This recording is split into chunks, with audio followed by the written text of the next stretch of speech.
Sir जी आपका रोजा है सर, आज तो एकदम फॉर्मल ड्रेस में आए, क्या बात सर। देखिए, सभी धर्मों में रोजा रखने का जो है वो मतलब नियम बनाया गया है। तो चाहे उसको रोजा कहें, चाहे व्रत कहें, चाहे फास्ट कहें, इसका एक फायदा एक बड़ा अच्छा है।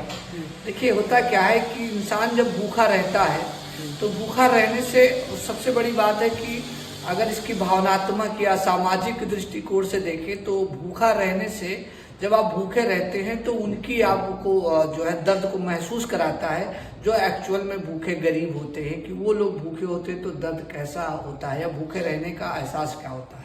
एक तो ये कारण है।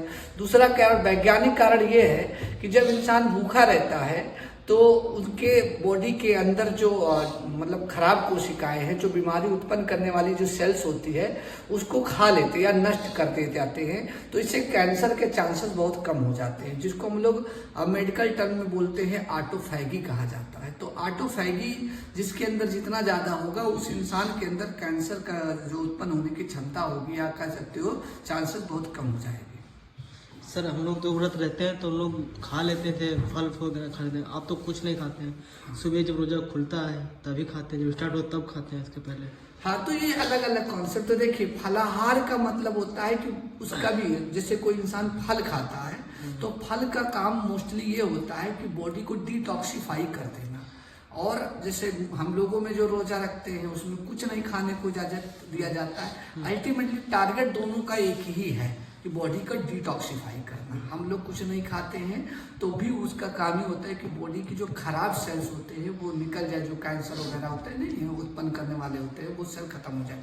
और फल जो खाते हैं, फल का भी काम, प्राथमिक काम होता है बॉडी को डिटॉक्सिफाई करना। अच्छा, एक और सर क्वेश्चन है जी। सर रोजा इसी टाइम क्यों रखा जाता है? सर रोजा कभी भी रख सकते हैं, मतलब कि इसी टाइम क्यों रखा जाता है? अब देखिए, ऐसा होता है कि ये धार्मिक नियम है। अगर नियम नहीं बनाया जाता, चाहे वो किसी भी धर्म की बात कर ले, हम चाहे हिंदू मुस्लिम हो, हर धर्म के अपने नियम होते हैं, अपने सिद्धांत होते हैं, और उसी सिद्धांत और नियम में हम लोग बंधे होते हैं। अगर कोई नियम और सिद्धांत नहीं बंधे होते तो हम लोग पता नहीं क्या से क्या कर जाते। तो धर्म एक ऐसी चीज होती है जो इंसान को एक नियम, एक कानून और एक बंधन से बांधता है, ताकि आप बुराई की तरफ ना जाइए। जैसे आप चोरी कर रहे हैं, सभी धर्मों में चोरी करना गलत बताया गया है। अगर मान लो आप किसी धर्म को ना मानते तो उस नियम को भी ना मानते कि चोरी करना गलत है, तो आप चोरी ही बन जाते, है ना। तो इसीलिए हर धर्म का अपना नियम है और उस नियम को फॉलो करना पड़ता है, क्योंकि नियम जो बनाया जाता है वो बुरे चीज को रोकने के लिए बनाया जाता है। धन्यवाद सर। सर आप क्या कहना चाहते हैं, बताइए। सर बहुत अच्छा बोल रहे हैं, और ये बस सही भी है कि व्रत मैं भी रहता हूँ, और जो सर ने कहा है कि व्रत रहने से बहुत सारी चीज़ों को फायदे होती है।